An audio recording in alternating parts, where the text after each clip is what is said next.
اب ہم شروع کرتے ہیں یونس علیہ السلام کا قصہ۔ یونس علیہ السلام ایک عظیم اور کریم نبی تھے۔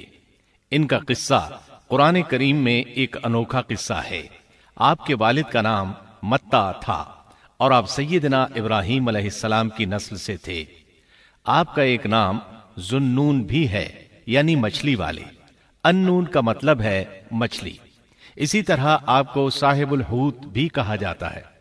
اللہ تعالیٰ نے آپ کو ان سب ناموں سے پکارا ہے۔ آپ کو ایک عظیم بستی کی طرف مبعوث کیا گیا۔ اس بستی کا نام نینوا تھا۔ یہ عراق کے شمال میں واقع تھی، موصل کے بالمقابل تھی۔ ان دونوں کے درمیان دریائے دجلہ واقع تھا۔ موصل دریائے دجلہ کے کنارے واقع تھا، جبکہ اس کے بالکل سامنے نینوا کی بستی تھی۔ امام ابن کثیر رحمت اللہ علیہ نے نینوا کے بارے میں اور ان آثار و باقیات کے بارے میں لکھا ہے جو ان کے زمانے میں موجود تھیں۔ وہاں کچھ بت تھے جو اوندھے منہ گرے پڑے تھے۔ اللہ تبارک و تعالی نے یونس علیہ السلام کو نینوا کی طرف رسول بنا کر بھیجا۔ سورۃ الصافات آیت 139 میں ہے، وَإِنَّ يُونُسَ لَمِنَ الْمُرْسَلِينَ، اور بے شک یونس رسولوں میں سے تھے۔ آگے اللہ آیت 147 میں فرماتے ہیں، وَأَرْسَلْنَاهُ إِلَى 100,000 أَوْ يَزِيدُونَ، اور ہم نے اسے 100,000 بلکہ اور زیادہ آدمیوں کی طرف بھیجا۔ یعنی ان کی تعداد 100,000 سے زیادہ تھی۔ رہا یہ سوال کہ لاکھ سے کتنے زیادہ تھے، اکثر علماء کرام نے وضاحت کی ہے کہ وہ 100,000 سے قریباً 20,000 زیادہ تھے۔ اس طرح بستی والوں کی تعداد 1,20,000 تھی، اور یہ سب کے سب کفر پر تھے۔ یونس علیہ السلام انہیں سال ہر سال دعوت دیتے رہے، لیکن وہ اپنے کفر ہی پر ڈٹے رہے۔ پھر انہوں نے سیدنا یونس علیہ السلام پر ظلم و جبر شروع کر دیا، انہیں دھمکیاں دیں، مصائب و آلام سے دوچار کیا۔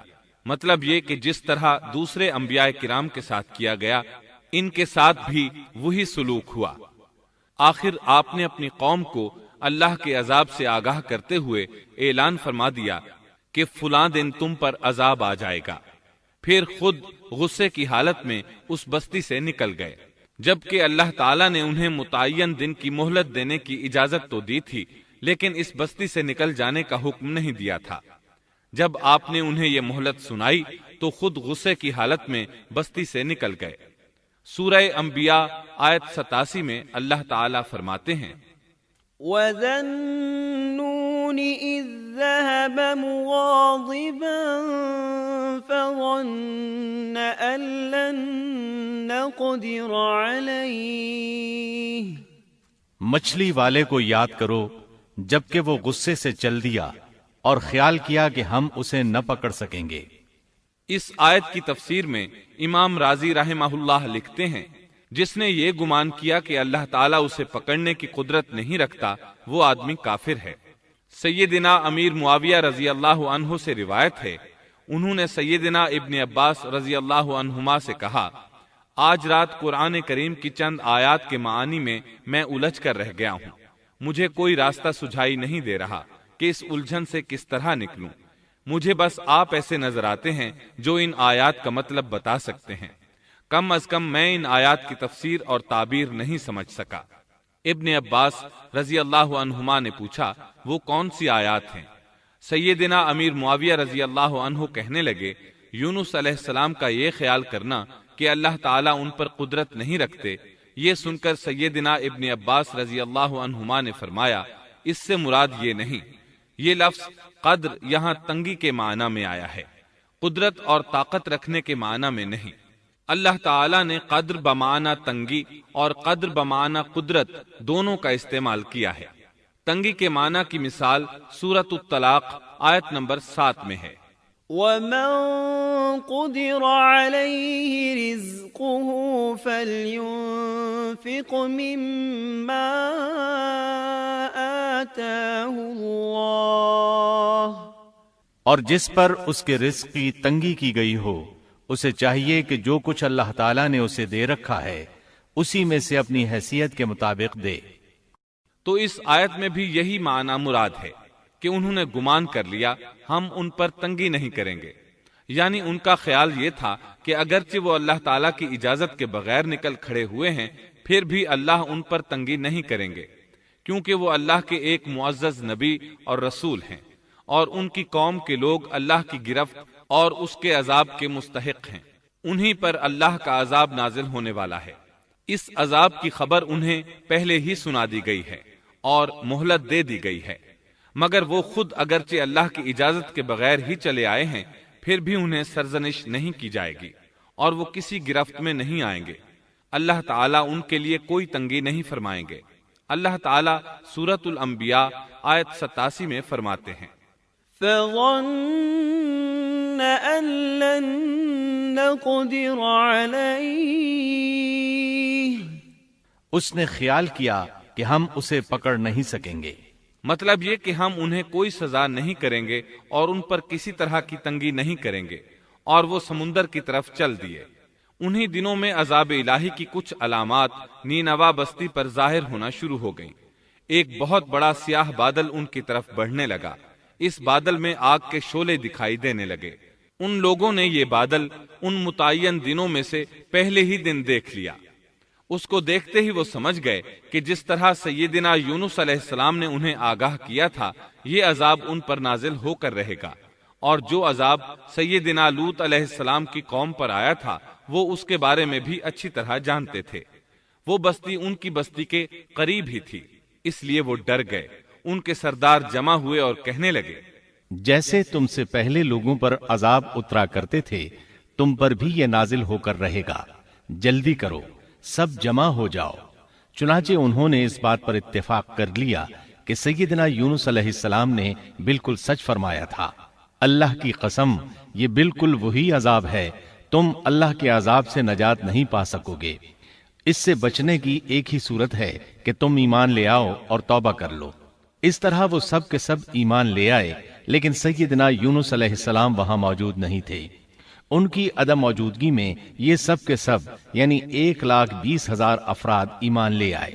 انہوں نے پیوند لگے کپڑے پہنے اور اللہ کے حضور عاجزی، انکساری اور آہوزاری شروع کر دی، رونے لگے، اللہ سے بخشش مانگنے لگے، پھر اسی حالت زار میں باہر کھلے میدان کی طرف نکل آئے۔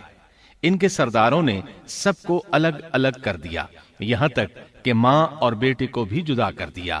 سب اپنی اپنی جگہ پر، یعنی ماں اپنی جگہ پر اور بیٹا اپنی جگہ پر آہوزاری کرنے لگے تاکہ ان پر اللہ تعالیٰ کی رحمت نازل ہو جائے۔ یہ عذاب 3 دن تک ان کے سروں پر منڈلاتا رہا، اور یہ بھی مسلسل آہوزاری کرتے رہے، اپنی عاجزی ظاہر کرتے رہے، معافیاں مانگتے رہے۔ آخر کار اللہ تعالیٰ نے ان پر رحم و کرم فرما دیا اور عذاب کو ان سے پھیر دیا۔ اللہ تعالیٰ سورہ یونس آیت 98 میں فرماتے ہیں، فلولا كانت قرية آمنت فنفعها إيمانها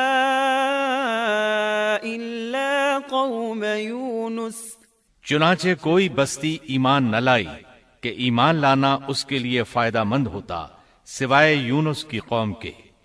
مطلب یہ کہ سابقہ امتوں میں سے کسی کے بارے میں یہ سننے میں نہیں آیا کہ پوری قوم ایمان لے آئی ہو۔ تمام بستیوں میں ایک بھی بستی ایسی نہیں تھی، بس ایک یونس علیہ السلام کی قوم ایمان لے آئی۔ اللہ تعالیٰ سورہ یونس آیت 98 میں فرماتے ہیں، لما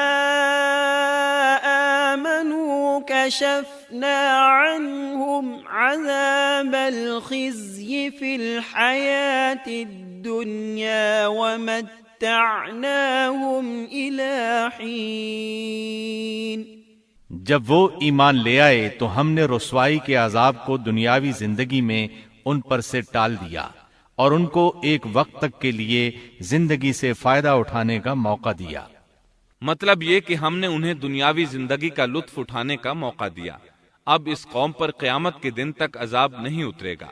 علامہ ابن کثیر رحمت اللہ علیہ فرماتے ہیں، اس آیت کریمہ کا مفہوم یہ ہے کہ کسی بستی کے تمام باشندے کسی نبی پر کبھی ایمان نہیں لائے، یا تو سب نے کفر کیا یا پھر اکثر نے کفر کیا۔ لیکن یونس علیہ السلام کی قوم واحد ایسی قوم ہے جو تمام کی تمام عذاب الہی کے آثار دیکھ کر ایمان لے آئی۔ سابقہ ادوار میں جتنی بھی بستیاں گزریں ان میں اہل ایمان کے ساتھ یا تو کفار رہے ہیں یا ان میں منافقین بھی رہے ہیں، سوائے یونس علیہ السلام کی قوم کے وہ سب کے سب کافر تھے، پھر سب کے سب ایمان لے آئے۔ یہ اللہ تعالیٰ کے عجائبات میں سے ہے اور اس کی قدرت اور رحمت کی نشانیوں میں سے ہے۔ اب دوسری طرف کی سنیے، یونس علیہ السلام کو کچھ معلوم نہیں تھا کہ ان کی قوم کے ساتھ کیا ہوا۔ آپ تو غصے کی حالت میں بستی سے نکل کر سمندر کی طرف چلے آئے تھے۔ آپ ایک کشتی کی طرف آئے، اس میں سواریاں اور ساز و سامان لدا ہوا تھا۔ اللہ تعالیٰ سورۃ الصافات آیت 140 میں فرماتے ہیں، اذ ابق الى الفلك المشحون، جب وہ بھاگ کر بھری کشتی پر پہنچے۔ کشتی روانہ ہوئی، موجیں اٹھیں، سمندر میں طغیانی آئی، یوں لگتا تھا کہ بس ابھی غرق ہوئے۔ کہنے لگے بوجھ ہلکا کرو، اپنا ساز و سامان سمندر میں پھینک دو۔ چنانچہ انہوں نے اپنا اپنا ساز و سامان سمندر میں پھینک دیا۔ اس طرح کشتی کچھ ہلکی ہو گئی، لیکن ضرورت کے مطابق ہلکی نہ ہو سکی۔ اب وہ کہنے لگے کسی کو سمندر میں گرانا ضروری ہے تاکہ کشتی مزید ہلکی ہو جائے، ورنہ یہ ڈوب جائے گی۔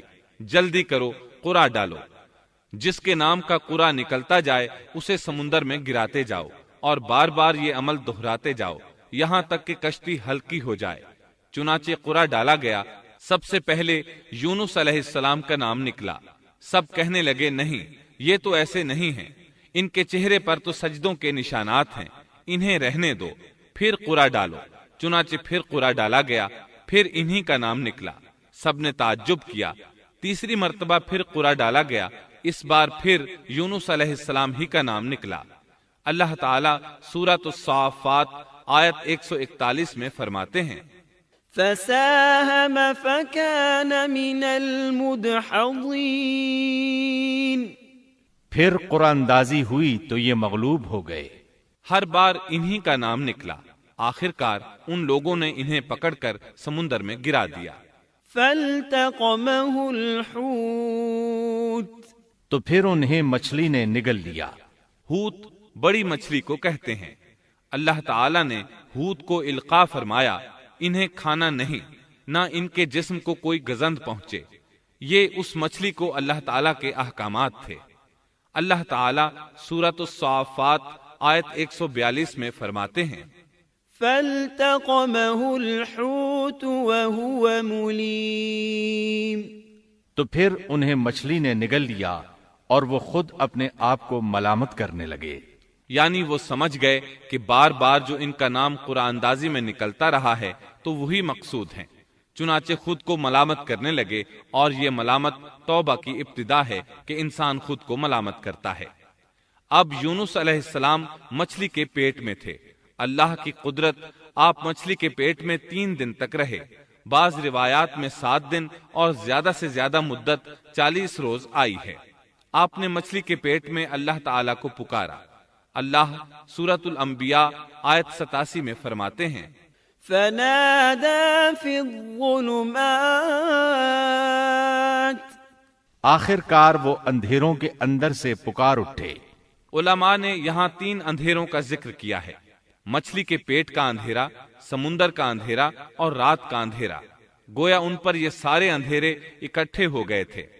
اللہ سورۃ الصافات آیت 143 اور 144 میں فرماتے ہیں، فلولا أنه كان من المسبحين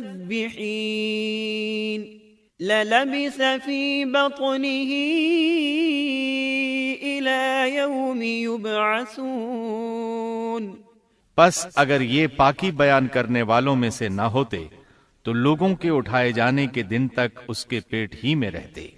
مطلب یہ کہ اگر آپ اللہ تبارک و تعالی کی تسبیح نہ بیان کرتے تو مچھلی کے پیٹ ہی میں رہتے۔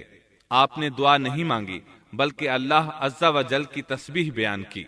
روایات میں یوں بھی آتا ہے کہ جب مچھلی آپ کو سمندر کی اتھاہ گہرائی میں لے گئی تو آپ وہاں آبی مخلوقات کی تسبیحات کی آوازیں سننے لگے۔ گویا اللہ تعالیٰ نے انہیں القاء فرمایا کہ آپ بھی تسبیح کریں۔ اللہ سورۃ الانبیاء آیت 87 میں فرماتے ہیں، فنادى في الظلمات أن لا إله إلا أنت سبحانك إني كنت من الظالمين۔ بالآخر وہ اندھیروں کے اندر سے پکار اٹھا کہ الہی تیرے سوا کوئی معبود نہیں، تو پاک ہے، بے شک میں ظالموں میں ہو گیا۔ چنانچہ یونس علیہ السلام نے اس تسبیح کے الفاظ کو یوں ادا فرمایا، لا إله إلا أنت سبحانك إني كنت من الظالمين۔ امام احمد، امام ترمذی، امام نسائی اور دیگر ائمہ رحمہم اللہ نے یہ حدیث نقل کی ہے کہ یونس علیہ السلام کی وہ دعا جو انہوں نے مچھلی کے پیٹ میں مانگی تھی وہ یہی ہے، لا إله إلا أنت سبحانك إني كنت من الظالمين۔ جو بھی مسلمان یہ دعا اپنی کسی حاجت میں مانگے گا اللہ تعالیٰ اس کی دعا ضرور قبول فرمائے گا۔ یہ دعائے مستجاب ہے، مقبول دعاؤں میں سے ہے۔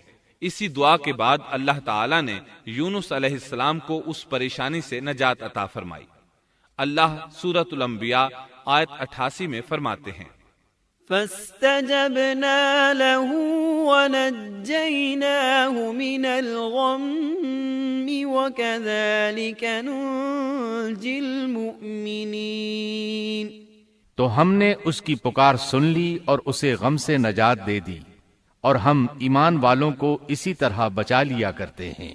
ایک صحابی نے نبی کریم صلی اللہ علیہ وسلم سے پوچھا، اے اللہ کے رسول صلی اللہ علیہ وسلم، یونس علیہ السلام نے جو دعا مچھلی کے پیٹ میں مانگی کیا وہ صرف انہی کے لیے تھی یا ان کے بعد اہل ایمان کے لیے بھی ہے؟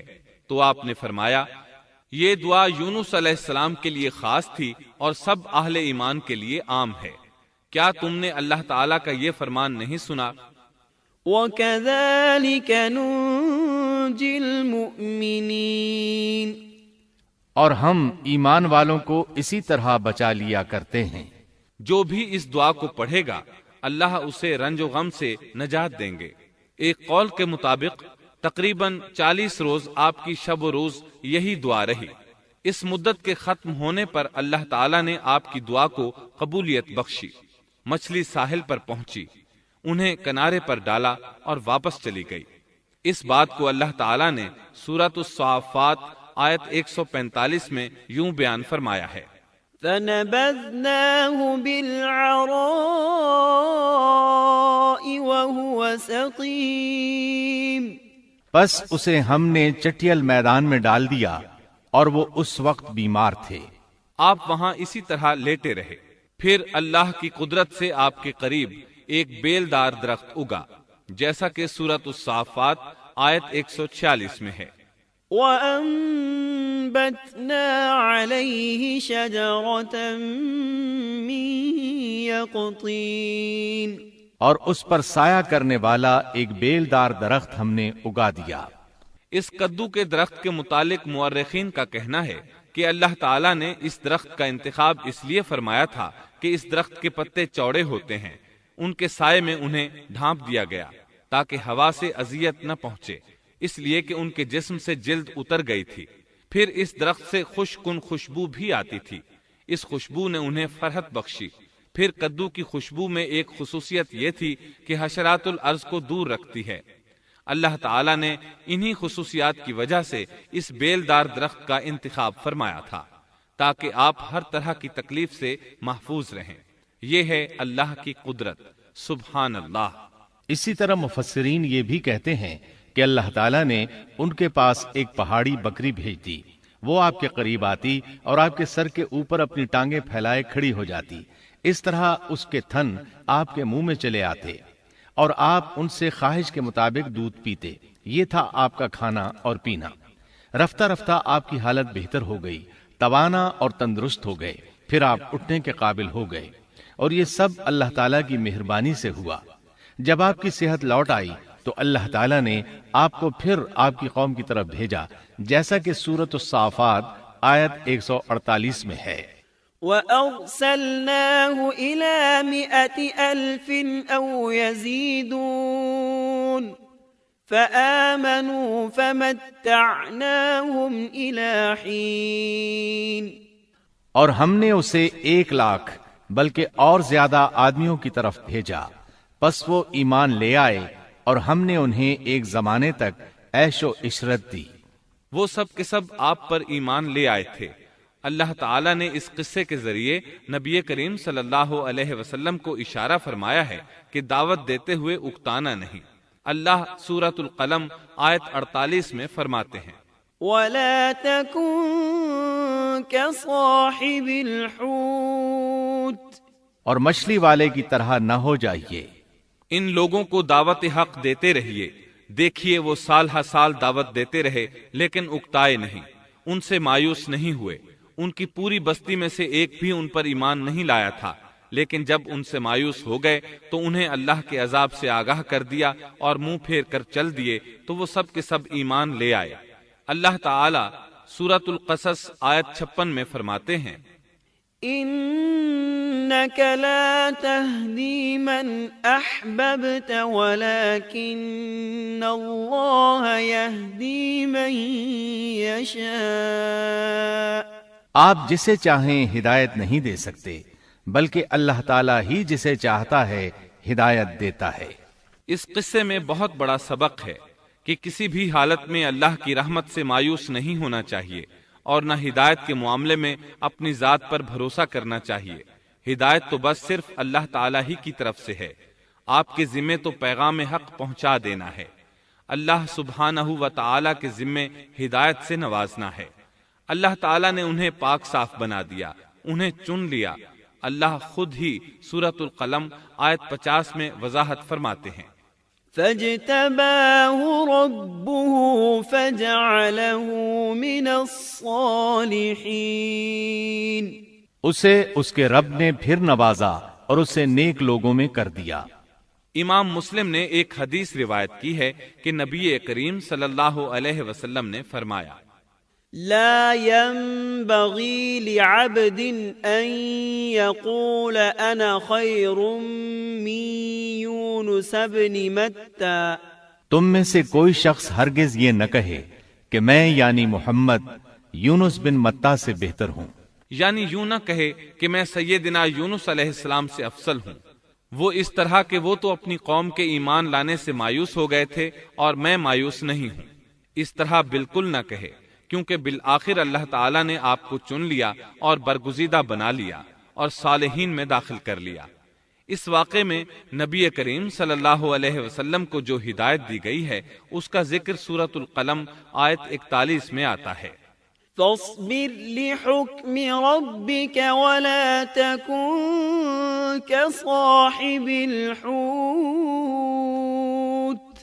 پس تو اپنے رب کے حکم کا صبر سے انتظار کر اور مچھلی والے کی طرح نہ ہو جا۔ مطلب یہ کہ یونس علیہ السلام کی مانند نہ ہو جائیے جو اپنی قوم کے ایمان لانے سے مایوس ہو گئے تھے۔ یقیناً دین کی دعوت اور حق کے پرچار میں یہ بہت عظیم سبق ہے کہ دائی اللہ کو کبھی مایوس نہیں ہونا چاہیے۔ یونس علیہ السلام کا قصہ ختم ہوا